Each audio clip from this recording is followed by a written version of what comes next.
A palavra de Deus diz assim, Romanos capítulo 2. Portanto, és indesculpável, ó homem, quando julgas, quem quer que sejas, porque no que julgas a outro, a ti mesmo te condenas, pois praticas as próprias coisas que condenas. Bem sabemos que o juízo de Deus é segundo a verdade contra os que praticam tais coisas. Tu, ó homem, que condenas os que praticam tais coisas e fazes as mesmas, pensas que te livrarás do juízo de Deus? Ou desprezas a riqueza da sua bondade e tolerância e longanimidade, ignorando que a bondade de Deus é que te conduz ao arrependimento?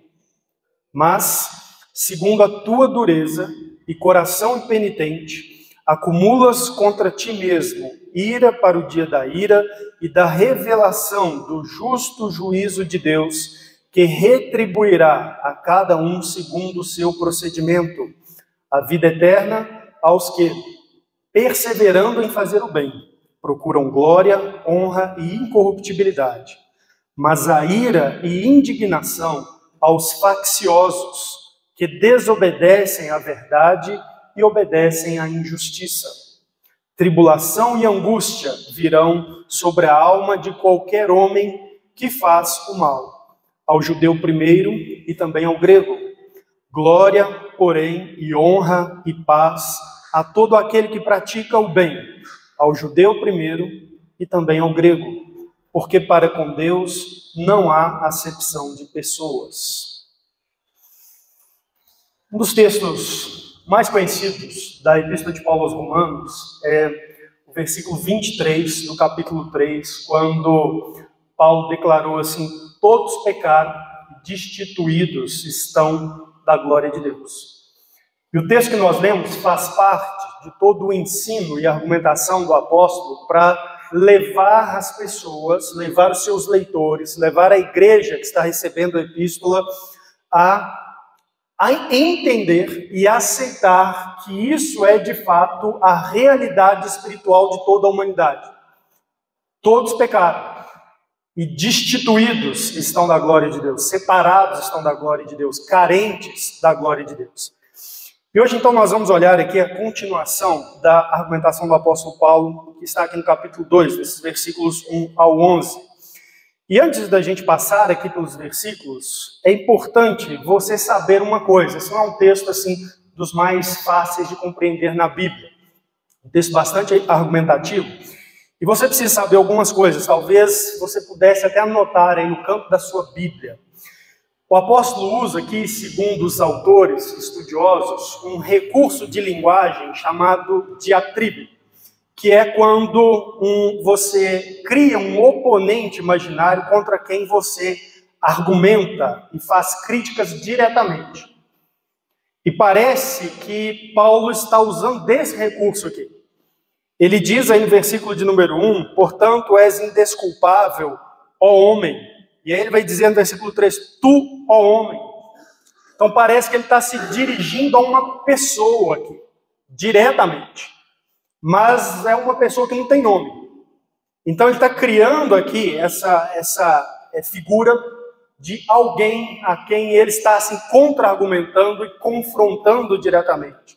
E se você observar, ele vai atribuir a essa pessoa ações e pensamentos aqui, observe, versículo 1, ele fala assim, quando julgas, esse homem exerce juízo, ou seja, ele raciocina, ele pensa e julga.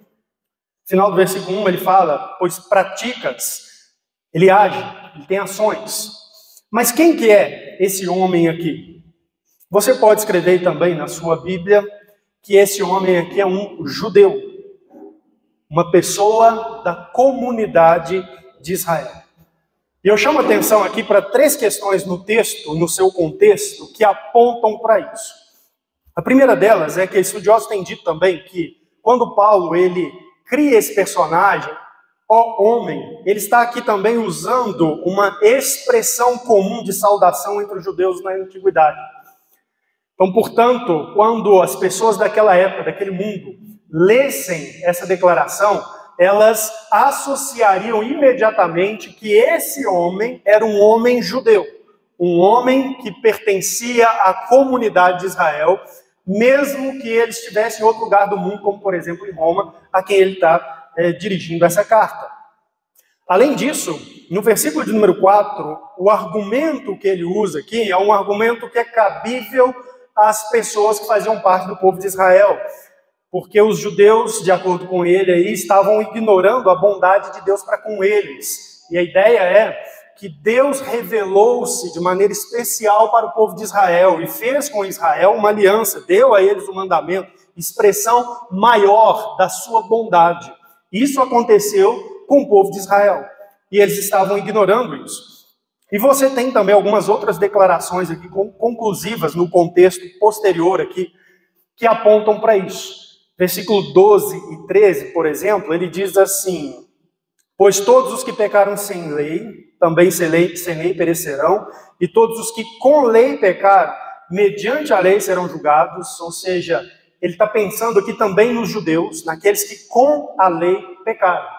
Os judeus haviam recebido a lei de Deus, o Antigo Testamento. Versículo 13, porque os simples ouvidores da lei não são justos diante de Deus. Os judeus ouviram a lei, mas o simples fato de ouvir não os tornava justos. Então ele está aqui argumentando com relação às pessoas que fazem parte da comunidade de Israel. Olha o versículo 17 desse capítulo, ele diz também assim, ó, se porém tu que tens por sobrenome judeu. Então ele continua falando aqui desse homem, tu, se porém tu. Mas esse tu aqui está na sequência da argumentação, quando ele começa lá no versículo dizendo, portanto és indesculpável homem. Agora ele se dirige a ele, tu que tem por sobrenome judeu e repousas na lei. Então ele está falando aqui de judeus. Olha o versículo 23 também, o contexto aponta para isso. Tu que te glorias na lei, desonras a Deus pela transgressão da lei, pois como está escrito, o nome de Deus é blasfemado entre os gentios por vossa causa. Tu, de novo, quem? O judeu que gloria na lei. O que acontece com o mau proceder dos judeus? Faz com que o nome de Deus seja blasfemado entre os gentios. Era para que eles testemunhassem ao mundo a respeito de Deus, da graça de Deus, da glória de Deus, mas o mau proceder deles faz com que o mundo, os gentios, tenham uma má impressão e blasfemem contra o Senhor. Então, é importante você entender isso aqui. Ele está se referindo agora aos judeus. Ah, mas o texto começa aí com uma declaração assim, portanto, que é uma conclusão. Sim, mas essa conclusão, ela vem em face daquilo que ele vai descrever. A ordem aqui ela é inversa. Observe, ele diz assim, indesculpáveis, ó homem, quando julgas. Portanto, és indesculpável. Você faz um julgamento, que ele vai trabalhar aqui no restante do texto, por causa dessa maneira de proceder, você é indesculpável.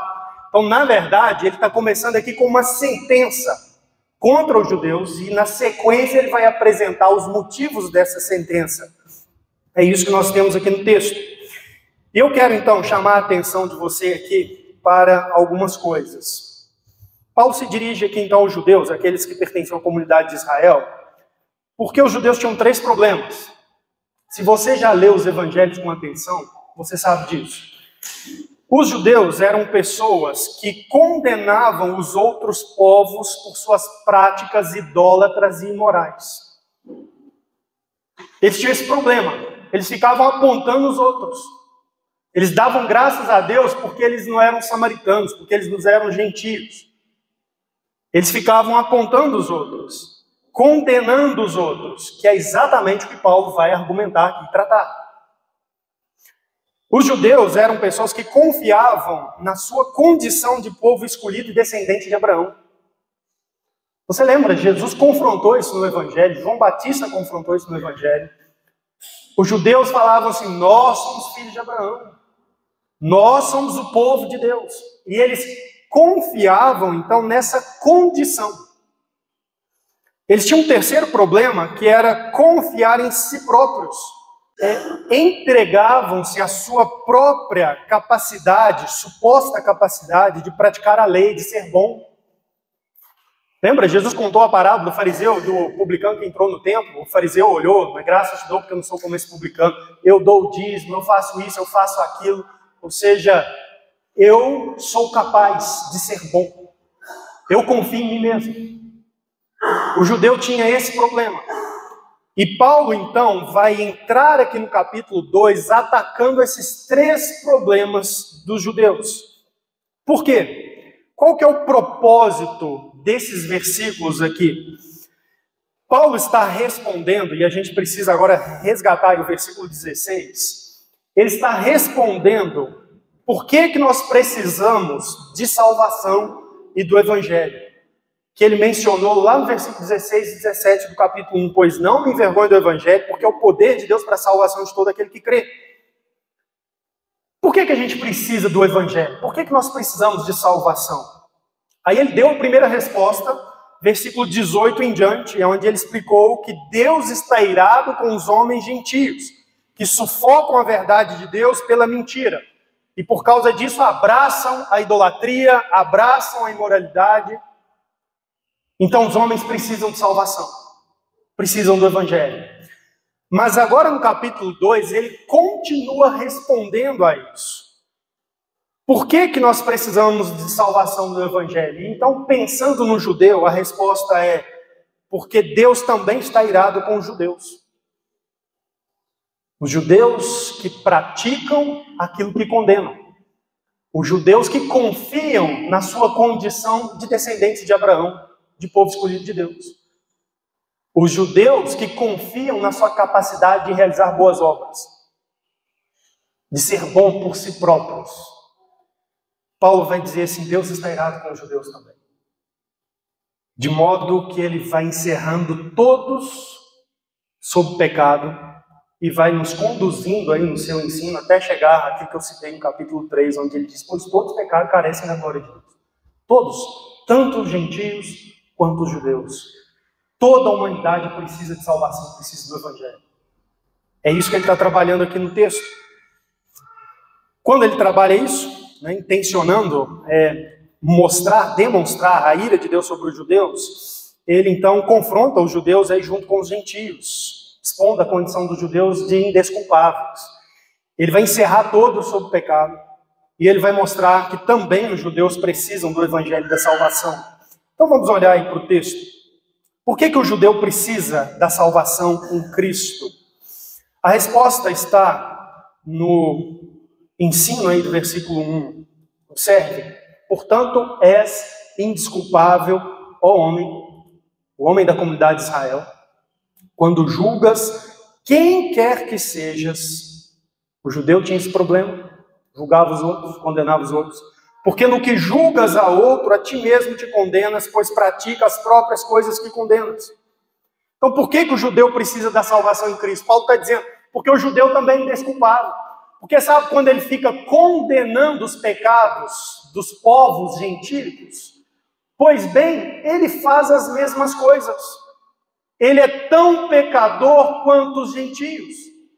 Então, se ele aponta para os gentios, aquilo que ele está acusando ali é uma acusação contra ele também, porque ele também pratica os mesmos pecados. É isso que ele está aqui trabalhando. E observe que nesta declaração aqui de Paulo, ele está, sem usar a palavra, mas apontando para o pecado da hipocrisia, que foi tão confrontado por Jesus no período do seu ministério para com os judeus. Porque Paulo diz assim: você julga o outro e condena no outro aquilo que você pratica. Ou seja, eles tinham ali uma aparência de santidade. Nós somos do povo de Deus, nós temos a lei, nós fazemos a coisa certinho. Mas eles praticavam os mesmos pecados. Então eram hipócritas. E a conclusão, então, dessa realidade sobre Israel é clara e não cabe apelação, tal qual a conclusão que Paulo nos levou ali diante da realidade dos gentios. Ele diz aí, portanto, és indesculpável quando você julga. Quem quer que seja, você é indesculpável. Essa é a conclusão, é claro, não há apelação diante disso. Irmãos, o Paulo está dizendo, não há nada que justifique a conduta dos judeus em acusar e apontar falhas de outros povos, porque eles também não se conformaram à vontade de Deus, essa é a realidade, são desculpados. Aí ele vai começar a desenvolver aqui uma série de argumentos. Primeiro ele vai apresentar aos judeus a realidade. Olha o versículo 2. Bem sabemos que o juízo de Deus é segundo a verdade contra os que praticam tais coisas. Judeus, a realidade é que Deus julga segundo a verdade. Não é segundo a aparência. Vocês ficam assim, nós somos povo de Israel, nós cumprimos a lei, nós não fazemos como os gentios. Mas Deus não está preocupado com a aparência, Ele julga segundo a verdade. E observe, é contra os que praticam tais coisas. Deus sabe as coisas que vocês estão fazendo. Deus conhece seu coração, conhece seus pecados. Então, assim como Deus é contra os gentios, Paulo está dizendo que Deus é contra os judeus também. Eles estão em igual situação diante do Senhor. Na sequência, ele confronta aqui a falsa segurança dos judeus. Observe, ele vai entrar com duas perguntas de confrontação aos erros dos judeus que os levavam a experimentar uma segurança falsa. Versículo de número 3, observe, eles confiavam na condição deles como um povo escolhido de Deus para a aliança, né, filhos de Abraão. O texto diz assim: tu, ó homem, que condenas os que praticam tais coisas e fazes as mesmas, pensa que te livrarás do juízo de Deus? Os judeus, eles achavam que o juízo de Deus não ia cair sobre eles. Nós somos filhos de Abraão. Foi essa a resposta que eles deram a João Batista, quando João Batista pregou para eles assim, olha, arrependei-vos. Falou assim, nós somos filhos de Abraão. Por que nós precisamos de arrependimento? Eles estavam confiando em si mesmos e no fato de que eles eram descendência de Abraão. Não reconheciam os seus pecados, não se arrependiam. A pergunta, então, aqui que Paulo está fazendo é: você está achando que por causa disso você não vai ser condenado? Você vai escapar do juízo de Deus? E é uma pergunta retórica. A resposta aqui implícita é: não, você não vai. Deus não vai te livrar do juízo porque você pratica essas coisas que Deus condena, só porque você é um judeu. Só porque você é da comunidade de Israel. Deus não vai te livrar do juízo. Versículo de número 4. Segunda pergunta.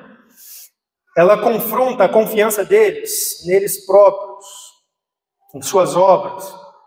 Paulo diz assim: desprezas a riqueza da sua bondade, tolerância e longanimidade, ignorando que a bondade de Deus é que te conduz ao arrependimento? Por que Paulo lança essa pergunta? Você está desprezando a bondade, a tolerância, a longanimidade de Deus? Por que ele lança essa pergunta? Porque o judeu pensava assim, olha, eu não sou como gentio, eu não sou entregue à imoralidade, à idolatria, eu tenho uma vida moral superior. O judeu se achava bom, se achava justo aos seus olhos, seus próprios olhos. E aí Paulo diz assim, você está desprezando a riqueza e a tolerância e a longanimidade de Deus, porque a realidade diferenciada que Deus concedeu a vocês de conhecer a lei, que vocês ficam então tentando viver por ela, praticá-la, acham que são bons para fazê-la. Na verdade, essa realidade diferenciada, ela foi concedida a vocês para que vocês reconhecessem o pecado e arrependessem. Isso foi uma expressão da tolerância, da bondade, da misericórdia de Deus, da longanimidade de Deus, mas vocês estão desprezando isso. Porque ao invés de você arrepender-se, você fica assim, não, eu acho que eu sou capaz de fazer. Eu não sou como os outros aí. Eu dou o dízimo, eu faço os sacrifícios, eu cumpro a lei moral. E Paulo está dizendo assim, vocês estão, na verdade, abusando da bondade de Deus. Deus foi bom para com vocês, mostrou a vocês a lei, para que vocês pudessem olhar para a lei e falar assim, eu preciso de arrependimento. Eu preciso da salvação prometida no Messias. E vocês se enganam e dizem assim, não, eu não preciso não. Eu tenho o Sinai, eu vou cumprir as leis, eu vou seguir as tradições. E Paulo está dizendo, gente, vocês estão desprezando a vontade de Deus, ignorando que é isso que te leva ao arrependimento, ou seja, foi dado para que você se arrependesse. Abra sua Bíblia comigo só em Lucas 13, deixa eu interromper aqui a sequência da argumentação. Eu quero que você veja nesse ponto aqui, que João Batista, confrontou essas coisas aos judeus do seu tempo. Lucas capítulo 3. Quando Deus levantou João Batista como profeta para preparar para a chegada do Senhor, a pregação de João Batista foi exclusiva para a comunidade de Israel.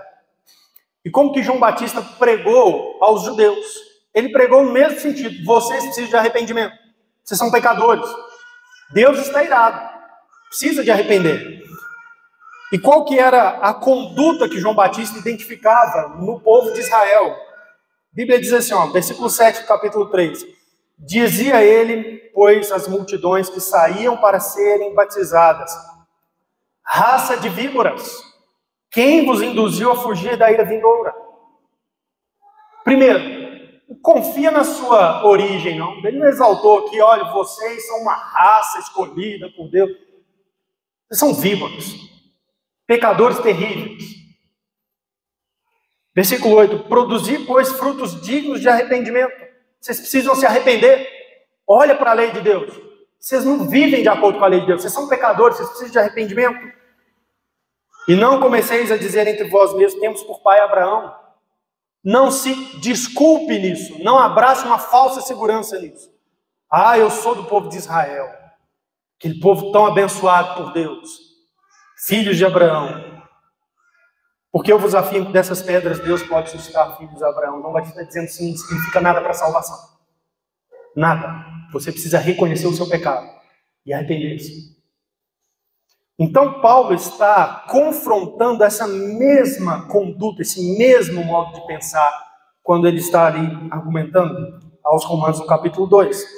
Volta então ao Romanos capítulo 2. Eu quero que você veja comigo agora no versículo 5 e 6, ele vai apresentar então a situação atual do judeu no julgamento de Deus. Romanos 2, versículo 5, ele diz assim: mas segundo a tua dureza e coração impenitente, acumulas contra ti mesmo ira para o dia da ira e da revelação do justo juízo de Deus, que retribuirá a cada um segundo o seu procedimento. Olha que palavra dura. Qual que é a situação então do homem judeu? É um homem de coração duro e impenitente. É isso que ele está dizendo. Mas segundo a tua dureza e coração impenitente, ou seja, vocês não se dobram à palavra do Senhor. Vocês não recebem o evangelho. Vocês resistem à mensagem de Cristo. Vocês não reconhecem os seus pecados. Coração impenitente, sem arrependimento, sem quebrantamento. Essa é a situação do judeu. E diante disso, o texto diz: acumulas contra ti mesmo ira para o dia da ira e da revelação do justo juízo de Deus. Eles são, então, um povo que estão também sobre a ira de Deus, como os gentios. Essa é a situação deles. Percebe como que ele está fazendo uma argumentação para levar aqueles que pertencem à comunidade de Israel ao mesmo ponto que ele levou aqueles que são fora da comunidade de Israel? São indesculpáveis, a ira de Deus se revela do céu, estão sob a ira de Deus, aqueles que estão fora de Israel. E agora ele está dizendo, os judeus também são indesculpáveis, eles estão sob a ira de Deus, o coração deles é duro, é perverso, é impenitente, é sem arrependimento. E ele fala aqui de acúmulo. O texto diz: acumulas contra ti mesmo ira para o dia da ira e da revelação do justo juízo de Deus. E a ideia aqui de acúmulo, então, é que enquanto os judeus negam-se ao arrependimento e à conversão, eles vão juntando contra si mesmos a ira do Senhor. Eles vão aumentando a ira de Deus contra eles. E a ideia aqui de acúmulo, né, uma ideia como a gente usa hoje, né, o cartão. Você vai fazendo compras, né, você tem um cartão de crédito de determinada operadora, você vai fazendo compras. E aquilo vai acumulando, né, na fatura ali, vai sendo somado toda a sua dívida. E aí chega uma hora que a operadora te cobra. E está acumulado, você tem que pagar tudo. Né? Se você não pagar, você vai experimentar a ira dos juros. Então, é o mesmo sistema aqui que ele está dizendo: olha, vocês não se arrependem, um coração duro e impenitente, o que isso gera? Na verdade, vocês estão acumulando ira para o dia da ira. Então Paulo está aqui mostrando ou argumentando que o proceder dos judeus também é moralmente reprovável. Porque ao receberem de Deus bondade e misericórdia, Deus se chamando Abraão, se revelando a Moisés, dando promessas, dando a lei, o que eles deveriam fazer é arrependerem-se e converterem, e serem luz para o mundo. E o que eles fizeram? Eles endureceram o coração, não se quebrantaram, e vão com isso acumulando ira, para o dia da ira. Ou seja, no dia do justo juízo de Deus, esse mau procedimento de negar converter-se e servir a Deus, negar arrepender-se e viver para a glória de Deus, e continuar praticando pecados que Deus reprova, isso vai ser retribuído um dia, no juízo final. Como é que será esse julgamento? Versículo 6 ao 10. Ele fala aqui sobre o julgamento e a retribuição. O texto diz assim, que retribuirá a cada um segundo o seu procedimento. Será um julgamento pelo procedimento, pelas obras, pela maneira como as pessoas viveram suas vidas. Portanto, importa como as pessoas vivem suas vidas. Importa. Deus vai julgar os homens por isso, pelo seu procedimento nesse mundo. Versículo 7, a vida eterna. Começa a falar da retribuição aos que, perseverando em fazer o bem, procuram glória, honra e incorruptibilidade, mas ira e indignação aos facciosos que desobedecem à verdade e obedecem à injustiça. Tribulação e angústia virão sobre a alma de qualquer homem que faz o mal, ao judeu primeiro e também ao grego. Glória, porém, e honra e paz a todo aquele que pratica o bem, ao judeu primeiro e também ao grego. Ou seja, haverá retribuição e punição. A retribuição será, versículo 7, vida eterna. Glória, honra e incorruptibilidade. E a retribuição será a ira e a indignação de Deus, versículo 8. Tribulação e angústia, versículo 9, virão sobre a alma de qualquer homem que faz o mal. Então esse é o juízo. Um julgamento por retribuição dos procedimentos, em relação aos procedimentos. E os que recebem a vida eterna são aqueles que perseveram em fazer o bem, procuram glória, honra e incorruptibilidade. Versículo de número 9, versículo de número 10, são aqueles que praticam o bem, ao judeu primeiro e também ao grego. Então quer dizer que a Bíblia está ensinando aqui salvação por obras? Não, não está. Eu já vi pessoas usando esse versículo para falar que existe uma realidade onde a salvação é pelas nossas obras. Não, está tirando o texto do contexto. Esse texto não está falando de salvação, está falando do juízo. Está ensinando que o juízo será por obras. É isso que esse texto está ensinando. Então as pessoas serão julgadas por suas obras. É isso que o texto está aqui dizendo. E quem são os que receberão, então, a ira, a tribulação e a angústia, que serão condenadas ao castigo? Versículo 8. Aos facciosos que desobedecem à verdade, obedecem à injustiça. Final do versículo 9. A tribulação e a angústia virão sobre a alma de qualquer homem que faz o mal. Então são aqueles que fazem o mal, aqueles que desobedecem à verdade, obedecem à justiça. A vida dessas pessoas é avaliada diante de Deus dessa maneira, são as pessoas que vão receber ira, tribulação e angústia. Versículo 9, 10 e 11, ele fala aqui sobre o juiz ainda. Observe. Tribulação e angústia virão sobre a alma de qualquer homem que faz o mal, ao judeu primeiro e também ao grego. Glória, porém, e honra e paz a todo aquele que pratica o bem, ao judeu primeiro e também ao grego. Porque para com Deus não há acepção de pessoas. E o que ele quer chamar a atenção agora para os judeus? Ele chama a atenção para o juiz. Ele diz, gente, Deus vai julgar assim todos. Ao judeu primeiro e também ao grego. Ele vai agir do mesmo modo para com todos. Ele vai tratar todos igualmente. Ele não vai privilegiar os judeus porque eles são da descendência de Abraão. Não. Ele vai retribuir a cada um por suas obras. Tanto os judeus quanto os gentios. Mesmos critérios. Ele será um juiz imparcial para com todos. Assim será o juízo divino no final. Então essa a argumentação que Paulo está desenvolvendo aqui até o versículo de número 11.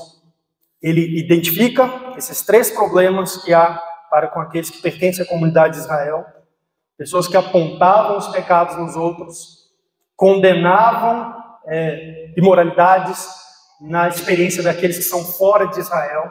Eles confiavam na sua condição de povo escolhido de Deus. Eles confiavam na sua própria capacidade de praticar a lei, de serem bons. E aí Paulo está escrevendo, dizendo para eles assim: você é homem que condenas, mas faz a mesma coisa, você é indesculpável. Você é judeu. Você acha que você vai se livrar do juízo de Deus? Porque você é judeu, Deus vai te dar uma carta branca de jeito nenhum. Você está desprezando a bondade de Deus? Deus foi bom para com vocês, diferenciado para com vocês, para levar vocês ao arrependimento. Vocês acham que conhecendo a lei de Deus, vocês vão aí praticar a lei e serem salvos por aquilo que vocês fazem? Não, não. Deus está irado com vocês. Vocês estão, na verdade, acumulando ira no dia da ira. Vocês vão receber retribuição das obras, igual os gentios. Porque para com Deus não há acepção de pessoas. Ele vai julgar a todos igualmente. É isso que Paulo está tratando aqui nesses 11 versículos. O que a gente precisa ressaltar aqui, dentro desses 11 versículos aqui? Existem alguns temas teológicos aqui que eu quero trazer. Há um padrão moral a cumprir nesses versículos aqui, que é o dever do arrependimento. É isso que Paulo está expondo aqui. O dever do arrependimento e da conversão não foi realizado pelos judeus. Versículo número 4. Ou despreza a riqueza da sua bondade, tolerância, longanimidade, ignorando que a bondade de Deus aqui te conduz ao arrependimento. Segundo, versículo 5. Segundo a tua dureza e coração penitente, acumulas contra ti mesmo ira por dia da ira. O que Paulo está dizendo é o seguinte: olha, vocês estão recebendo, experimentando a bondade de Deus, conheceram as verdades de Deus, era para que vocês se arrependessem, vocês estão se negando a isso, desprezando isso. Ou seja, existe um dever moral de arrepender-se diante de Deus, de converter-se. Todos os seres humanos devem arrepender-se diante de Deus, são todos pecadores. A gente precisa de ressaltar isso no mundo. Isso faz parte da pregação do Evangelho. É um chamado ao arrependimento, um confronto dos pecados e dizer para as pessoas: olha, você precisa arrepender. A pregação do Evangelho é mais uma manifestação da bondade, da longanimidade de Deus. Irmãos, Deus um dia vai encerrar a história e vai acabar toda essa oportunidade. O Evangelho vai cessar de ser pregado. Se Ele ainda não fez e tem dado oportunidade às pessoas ouvirem, entenderem o seu pecado, o dever moral do ser humano é arrependimento. É isso que a gente precisa fazer. Abra sua Bíblia em Marcos 14. Marcos capítulo 1, quer dizer, versículo 14. Eu quero que você veja que a pregação do Evangelho, ela está baseada nisso, no reconhecer o dever que o homem tem de arrependimento. Marcos 1, versículo 14, Marcos resume para nós aqui o ministério de Jesus na Galileia. Diz assim: depois de João ter sido preso, foi Jesus para a Galileia pregando o Evangelho de Deus, dizendo: o tempo está cumprido, o reino de Deus está próximo, arrependei-vos e crede no Evangelho. Isso está presente na pregação do Evangelho. Dizer para o homem: olha, você tem pecados, existem práticas na sua vida que te condenam diante de Deus. Você precisa arrepender dessas coisas e crer no Evangelho, crer na salvação que Deus providenciou. As suas práticas te condenam, você não é capaz de salvar a si mesmo, mas o Evangelho diz assim: Deus te salva através de Jesus Cristo. Creia. Então é um dever do homem reconhecer-se pecador e confiar na salvação que Deus oferece graciosamente em Cristo. É por isso que Atos dos Apóstolos, nós vemos os apóstolos dando continuação ao ministério de Cristo, pregando arrependimento. Atos dos Apóstolos diz assim, palavras de Pedro ali em Jerusalém: respondeu-lhes Pedro: arrependei-vos e cada um de vós seja batizado em nome de Jesus Cristo para a remissão dos vossos pecados. Então existe esse dever moral do pecador de arrependimento e conversão diante de Deus. E nós pregamos o Evangelho corretamente quando nós chamamos as pessoas a cumprir esse dever, a reconhecer que tem pecados, que suas práticas as condenam diante do juízo de Deus e que elas precisam então de arrependimento. Outro tema que esse texto ressalta para nós é a questão da hipocrisia como um pecado que é sério. Eu já mencionei que hipocrisia é uma palavra que descreve a conduta pecaminosa da falsidade, da condenação alheia, né? Da valorização da aparência, de coisas externas, achar-se bom, julgar-se bom, por meio da realização de supostas obras, boas obras, por meio do enquadramento à tradição humana, a costumes humanos, a condutas humanas. Os judeus faziam isso. Eles condenavam os outros, davam graças porque não eram como um publicano, porque eles praticavam a lei, porque eles cumpriam cerimônias, eles davam o dízimo, até da hortelã e do cominho. Davam graças a Deus e apontavam os outros. Abra sua Bíblia em Mateus 7, eu quero que você veja aqui o ensino de Jesus sobre a hipocrisia. Isso é um pecado sério. E é um pecado que às vezes está presente entre aqueles que são religiosos, tal como os judeus eram. Mateus 7, o Senhor Jesus Cristo diz assim, versículo 1: não julgueis para que não sejais julgados. E observe, a proibição aqui não é não julgueis em nenhuma situação. É um contexto aqui. A Bíblia vai dizer que a gente deve julgar várias coisas. Por exemplo, o ensino dos mestres, etc, etc. Então ele diz assim: não julgueis para que não sejais julgados, pois com o critério com que julgardes, sereis julgados, e com a medida com que tiverdes medido, vos medirão também. Por que vês tu o argueiro no olho do teu irmão, porém não reparas na trave que está no teu próprio? Ou, como dirás a teu irmão, deixa-me tirar o argueiro do teu olho, quando tens a trave no teu? Hipócrita, tira primeiro a trave do teu olho, e então verás claramente para tirar o argueiro do olho do teu irmão. O ensino de Jesus. Hipócrita.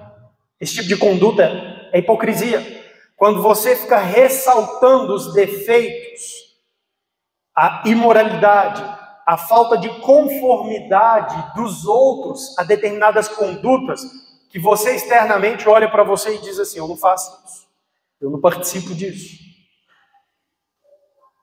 Hipocrisia. Irmãos, como que o ser humano religioso ele tende para a hipocrisia? As pessoas abraçam religião e começam assim: o que eu tenho que fazer aqui? O que eu tenho que aparentar? Aí começam a mudar seu jeito de vestir. Né? Os homens não podem usar de bermuda, né? As mulheres não podem cortar o cabelo. Tem que usar uma roupa assim, assado, esquisito. E aí os outros que não usam, olha lá, isso não é de Deus não, hein? E ó, nós que somos certos, nós que somos santos. Olha, né, eu uso até para dormir calça e camisa de manga comprida. E condenando os outros, enquanto que o seu coração está cheio de pecado, sem arrependimento. Está sob a ira de Deus. Está acumulando ira para o dia da ira. Isso é sério. Isso é grave.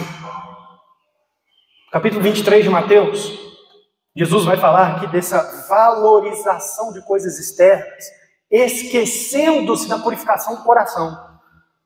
Olha como que ele associa isso à hipocrisia também. Mateus 23, aquele capítulo nós lemos aqui na leitura responsiva. Semana passada, Jesus condena, né, sua geração por várias condutas. Ele diz assim, Mateus 23, 25: ai de vós, escribas e fariseus hipócritas, porque limpais o exterior do copo e do prato, mas estes por dentro estão cheios de rapina e intemperança. Vocês aí preocupados com as coisas externas, o exterior do copo, mas lá dentro está tudo sujo.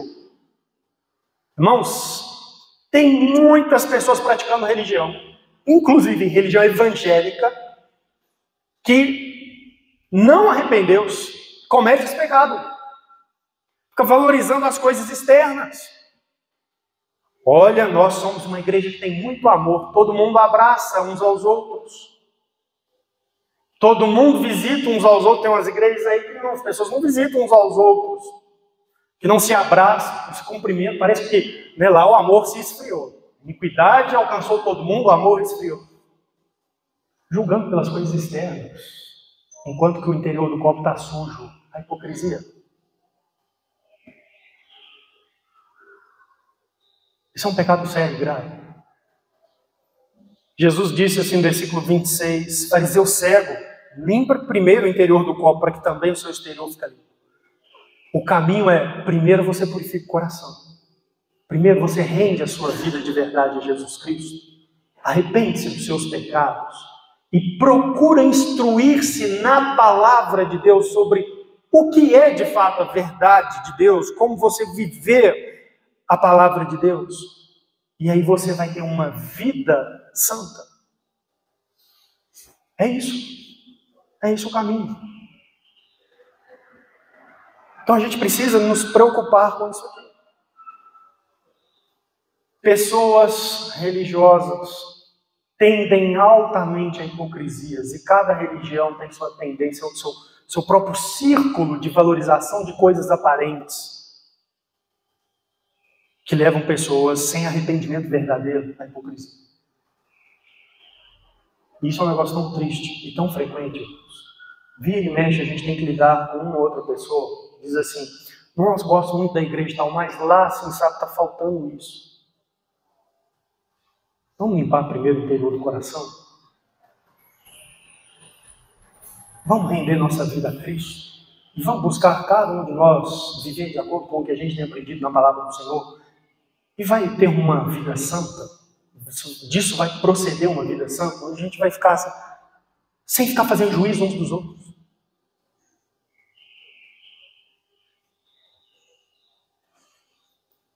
Outro tema teológico que a gente tem nesses versículos, quando Paulo argumenta aqui com os judeus, é a realidade de um juízo vindouro. Romanos 2, versículo de número 6, ele diz assim, acumulas para ti mesmo, versículo 5, dia para o dia da ira e da revelação do justo juízo de Deus.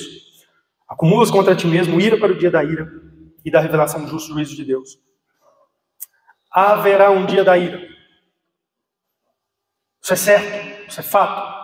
Isso está presente na proclamação do Evangelho. Um dia todas as pessoas prestarão contas diante do Senhor. E será o dia em que Deus vai manifestar, vai revelar a sua ira e seu justo juízo. E observe, nós aprendemos, dando os versículos 18 em diante, que em alguma medida a ira de Deus já se revela do céu.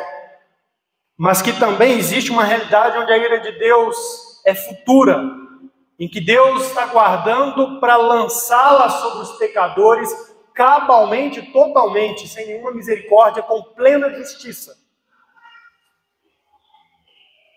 Um dia nós vamos nos deparar com essa realidade. Jesus ensinou isso contando parábolas. Por exemplo, ele fala assim, em Mateus 25, pois será como um homem que, ausentando do país, chamou seus servos e lhe confiou bens. Aí mais adiante no texto ele diz assim, depois de muito tempo voltou o senhor daqueles servos e ajustou conta com eles. Vai ter um dia de ajuste de contas.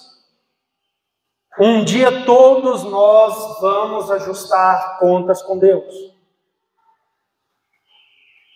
A Bíblia fala que Jesus Cristo vai julgar vivos e mortos pela manifestação do seu reino, está em 2 Timóteo 4:1.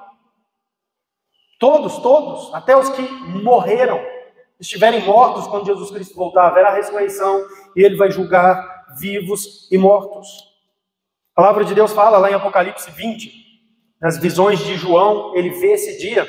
Eu quero ler para vocês, João vê assim, vi um grande trono branco e aquele que nele se assenta, de cuja presença fugiram a terra e o céu, e não se achou lugar para eles. Vi também os mortos, os grandes e os pequenos, postos em pé diante do trono. Então se abriram livros. Ainda outro livro, o livro da vida, foi aberto, e os mortos foram julgados, segundo as suas obras, conforme se achava escrito nos livros. Haverá um dia onde você vai ajustar contas com Deus. Não se engane disso.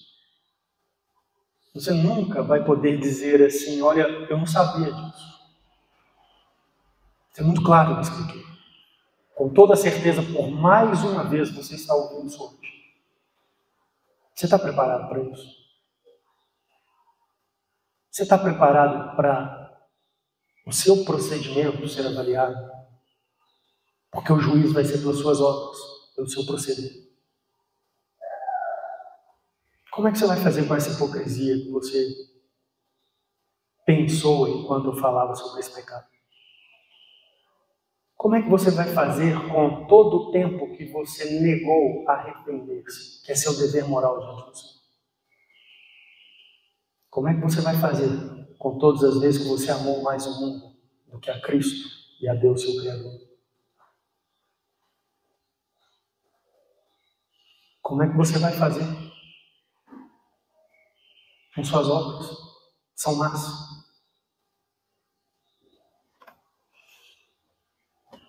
Outro tema teológico que esses versículos nos trazem é os dois estados finais para o ser humano. Versículo número 7 de Romanos 2, ele fala sobre vida eterna. Versículo 8, ira e indignação aos facciosos. Versículo 9, tribulação e angústia sobre a alma do homem que faz o mal. Dois estados finais para o ser humano. O juízo não vai ser um juízo só para investigar e ver como é que você está e etc. Não, o juízo vai avaliar o seu proceder e ele vai retribuir, dando dois destinos, duas condições: vida eterna ou ira e indignação. A Bíblia divide, irmãos, a humanidade em dois grupos.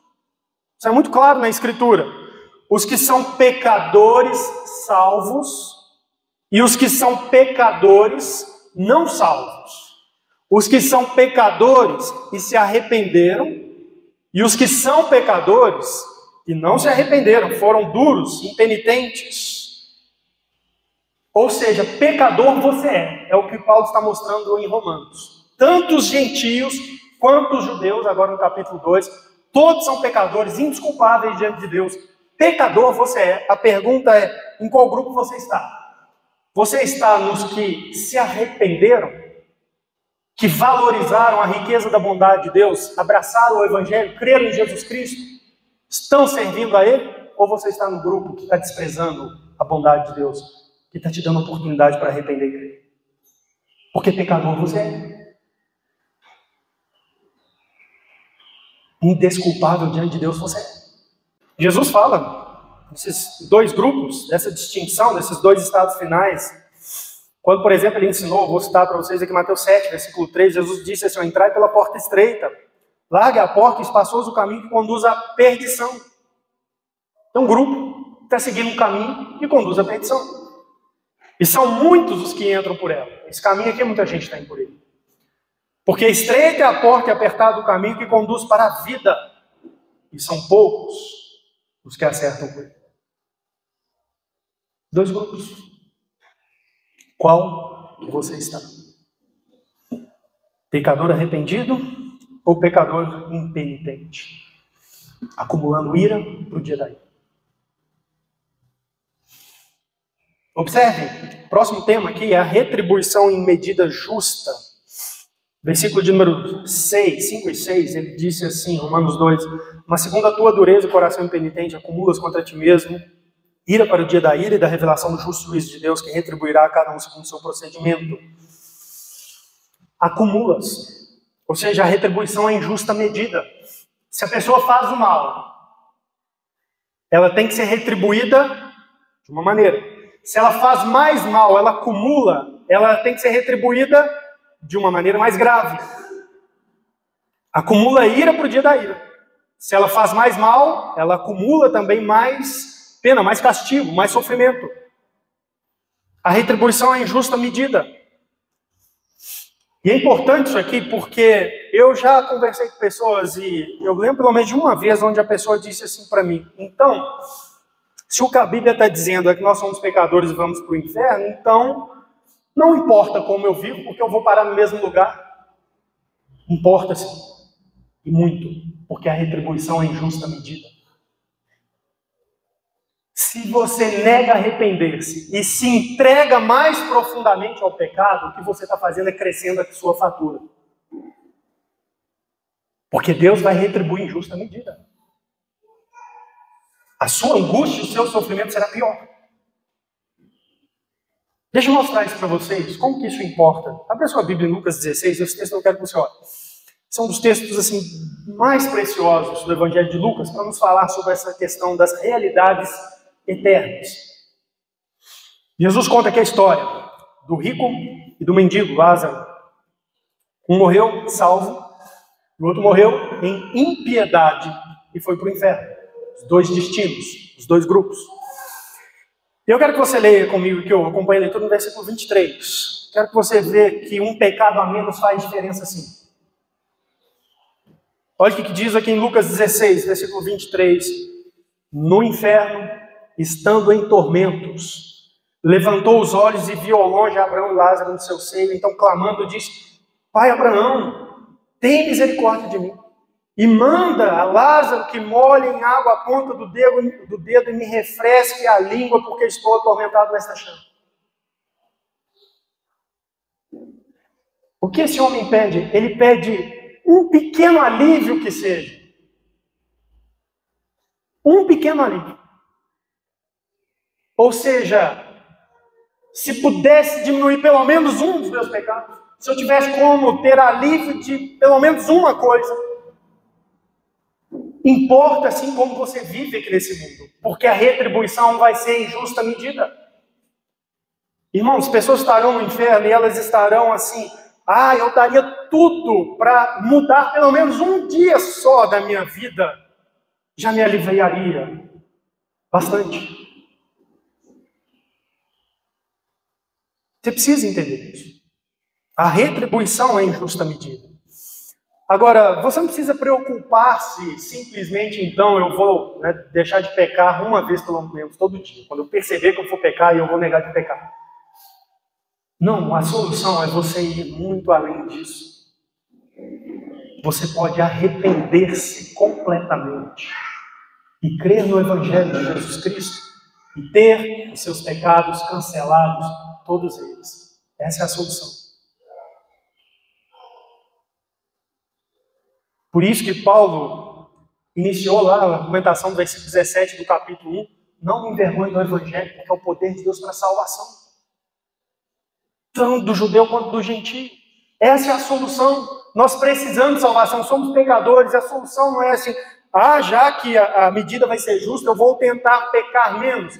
A solução é arrependimento completo. Entrega a Jesus Cristo, abraçar a Cristo. O seu pecado é cancelado.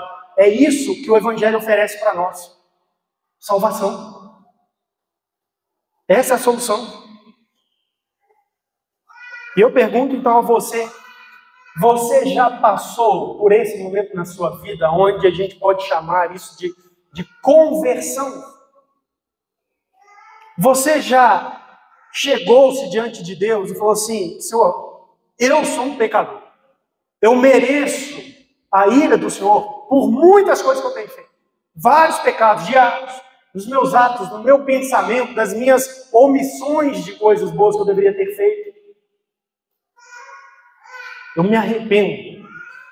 E eu me entrego, eu confio só em Cristo e totalmente em Cristo, na obra de Cristo na cruz, como pagamento por esse pecado. Eu preciso de perdão. É isso que você tem que fazer. Esse texto fala para nós também de atributos divinos aqui. Ele fala da bondade de Deus, versículo 4, e da ira, versículo 8. Versículo 4, ou desprezas a riqueza da sua bondade. Deus é um Deus bom, que manifesta de maneira rica a sua bondade, ou seja, de forma abundante. Como? Ele diz aí, ele fala de tolerância e longanimidade, ignorando que a bondade conduz ao arrependimento, ou seja, Deus manifesta a sua bondade ao tolerar e ser longânimo, não trazendo juízo sobre nós, ainda hoje. Isso é expressão da bondade de Deus. Ei, pensa aí na sua vida, você já fez mal a tanta pessoa, já ofendeu os outros. Desde criança você já teve disputas egoístas com seus irmãos, seus primos, com alguém na escola, você já bateu em alguém. Você já lesou pessoas, você já mentiu, enganando e para se proteger. Você já ofendeu, você já foi duro demais. Você já agiu fora da palavra de Deus, pensando que estava fazendo bem aquilo que Deus queria. Você é um pecador e Deus não trouxe juízo sobre você ainda, mas se você é salvo, te deu a oportunidade de crer, de conhecer o Evangelho. Se você ainda não é salvo, Ele está te dando a oportunidade de crer, arrepender e ter os seus pecados cancelados. Isso é a bondade de Deus. Nosso Deus é um Deus bom. Mas Ele é um Deus de ira também. Como eu disse lá, quando a gente estava estudando versículo 18, as pessoas estão prontas a falar que Deus é bom, reconhecer esse atributo moral de Deus. Deus é bom, Deus é amor, né? Mas elas têm uma dificuldade tremenda de aceitar que Deus também é um Deus que se ira. A ira de Deus se revela dos céus, e aqui no versículo 8 ele fala assim: mas ira e indignação aos facciosos, ou seja, Deus retribuirá com ira os facciosos que desobedecem à verdade e obedecem à injustiça. E eu quero que você ressalte aqui uma palavra que Paulo adiciona. Ele fala aí no versículo 8, assim, mas ira e indignação. Observe que não é apenas assim, Deus fica furioso. Não, Deus fica indignado. Ele fala assim, olha, isso não pode ficar assim. Deus é justo, irmãos. A postura de Deus diante dos nossos pecados, das nossas injustiças isso não pode ficar assim, isso não ficará assim. Eu vou trazer o castigo. Deus é justo. Quem é o ser humano para pensar que ele não tem que fazer aquilo que é a vontade de Deus, que ele não tem que cumprir os seus deveres morais com Deus? Isso é justo. Deus não vai deixar que essas coisas passem sem castigo. A não ser que nos arrependamos e creiamos em Jesus Cristo como nosso Salvador. Eu quero encerrar trazendo então algumas aplicações a mais aqui. Essas palavras de Paulo aqui, nos 11 versículos, elas estão ensinando a igreja de Roma a pregar o evangelho aos judeus. Paulo está escrevendo para a igreja. Uma igreja que já tinha judeus e gentios. Judeus que haviam crido em Cristo, aceitado Cristo. Mas ele então escreve essas palavras ensinando-os a pregar aos judeus, ressaltando o pecado através da hipocrisia, confrontando as falsas seguranças dos judeus. E a gente tem aqui um ensino precioso, irmãos. Como é que a gente prega o evangelho? Nós vivemos num mundo, a sociedade brasileira é altamente religiosa, cheia dos seus hipócritas. Pessoas que estão em movimentos religiosos, às vezes boas igrejas, mas o coração ainda não é arrependido. É hipócrita. Como é que a gente prega o evangelho para pessoas assim? Nós precisamos ressaltar essa hipocrisia. Mostrar onde isso é pecado. Na verdade, quando você condena essas coisas, na verdade você está condenando a si próprio. Porque você está mostrando um coração que faz as mesmas coisas que você condena. Cheio de pecado. Nós precisamos confrontar as falsas seguranças. Tem gente que acha que está salvo porque pertence a grupos. Eu sou da religião tal, eu sou da igreja adventista do sétimo dia, eu sou da congregação cristã, eu pertenço à graça, eu sou testemunho de Jeová, eu sou batista. Nós temos que confrontar isso e dizer, não, isso é falsa segurança. A verdade é que você é um pecador. Você só será salvo se arrepender e crer no evangelho.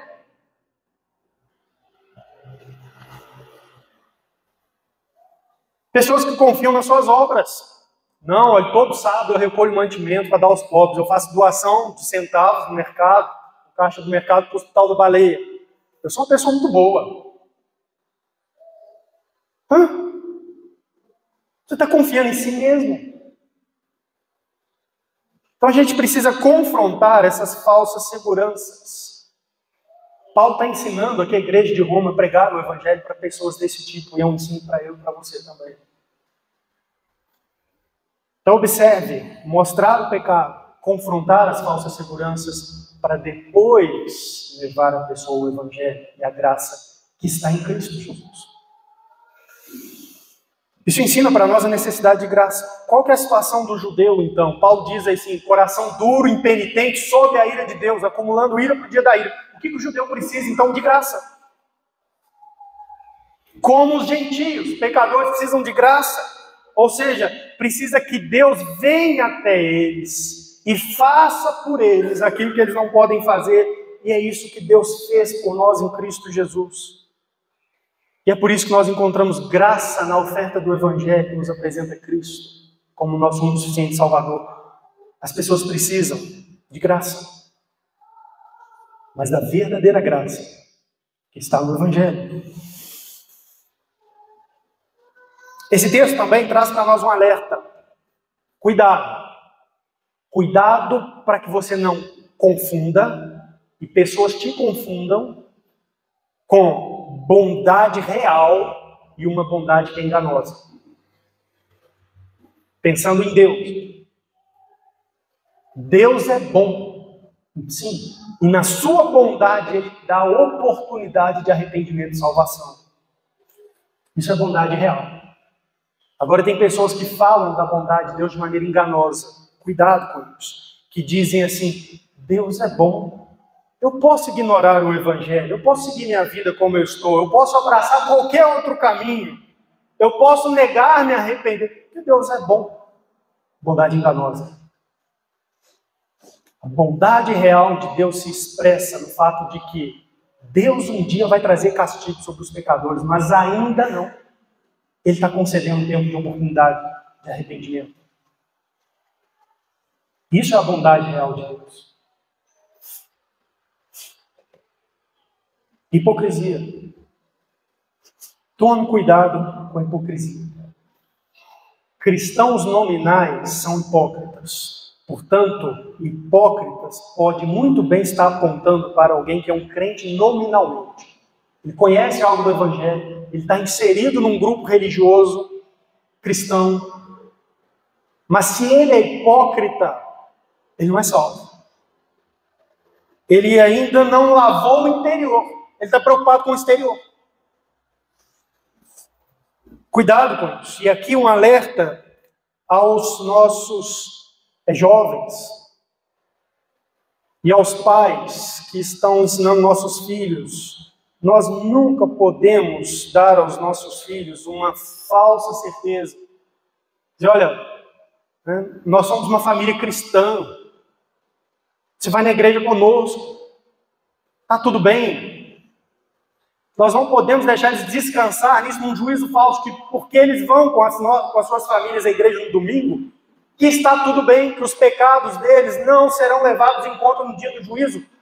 Nós temos que dizer para eles as palavras de Paulo, versículo 2, olha, meus filhos, bem sabemos que o juízo de Deus é segundo a verdade contra os que praticam tais coisas. Pensa que você vai escapar do juízo do Senhor? Versículo 4. Pensas que tu te livrarás do juízo de Deus? De jeito nenhum. A não ser que você se arrependa e creia pessoalmente em Jesus como seu Salvador. É o único modo. A salvação é pelo Evangelho de Cristo. Os moralistas. Não, nós é que temos a verdade, nós é que somos certos, nós que fazemos do jeito certo. Tome cuidado com isso. A verdade é Cristo. A verdade está no Evangelho, na palavra do Senhor. Não está em mim e em você, no que nós fazemos, no que o nosso grupo faz.